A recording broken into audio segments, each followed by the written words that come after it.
బాపట్ల జిల్లా వేమూరులో ప్రజా ఫిర్యాదుల పరిష్కార కార్యక్రమం నిర్వహించారు. ఈ కార్యక్రమంలో మాజీ మంత్రి నక్క ఆనందబాబు పాల్గొన్నారు.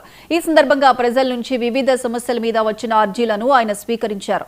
అనంతరం సంబంధిత శాఖల అధికారులతో మాట్లాడి ప్రజా సమస్యలను త్వరితగతిన పరిష్కరించే విధంగా అవసరమైన చర్యలు తీసుకోవాలని అధికారులకు సూచించారు. అలాగే ఎంపీడీఓ కార్యాలయంలో ఏర్పాటు చేసిన సెమీ క్రిస్మస్ వేడుకల్లో ఆయన పాల్గొన్నారు. క్రైస్తవేతరులు కూడా యేసుక్రీస్తు జన్మాన్ని ఒప్పుకుంటారు, ఆయన మరణాన్ని ఒప్పుకోవాలి. ఎందుకంటే చరిత్ర క్రీస్తు శకం క్రీస్తు పూర్వం యేసుక్రీస్తు జన్మదినాన్ని పురస్కరించుకొని ఆయన చుట్టూతోనే కాలమానం అంతా తిరుగుతా ఉంటాం. దాంతోపాటు యేసుక్రీస్తు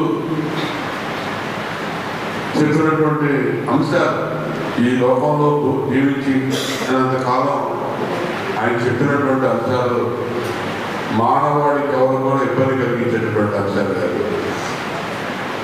అందరూ కూడా ప్రేమగా ఉండమని చెప్పాడు, కరుణతో ఉండండి అని చెప్పాడు, జాలితో ఉండండి అని చెప్పాడు, ఎదుటి వాడికి సహాయం చేయమని చెప్పాడు.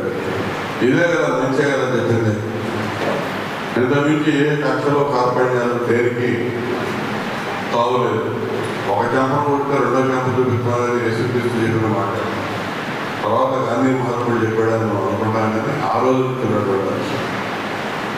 కాబట్టి ఇంత ప్రజల్ని సన్మార్గంలో నడిపించడం కోసం ఆయన ఇచ్చినటువంటి బోధనలు, ఆయన చెప్పినటువంటి బోధనలు సర్వకాలాల్లో కూడా ఆచరణీయమైనటువంటి అంశం. దానివల్ల ప్రపంచ మానవాడంతా కూడా సుఖశాంతులతో ఉంటుందంటే ఎటువంటి సందేహం లేదు. అటువంటి మంచి సందేశాన్ని అందించినటువంటి యేసు ప్రభువుని మరి అలా ఎక్కువ శాతం ప్రజలు ఆరాధించడం, స్తుతించడం, ప్రోత్సహించడం, వారి జన్మదిన సందర్భంగా ఈ కార్యక్రమాలు ఇవన్నీ కూడా జరుగుతూ ఉన్నాయి. తప్పనిసరిగా మరి ఇక్కడ ఉన్నటువంటి నేను ఇందాక చెప్పింది క్రైస్తవులే కాదు, క్రైస్తవేత్తలు కూడా ఇక్కడ జరుగుతున్నటువంటి ఈ పండుగ కూడా ఇక్కడ క్రైస్తవేత్తలు కూడా చాలా మంది ఉంటారు. Secular state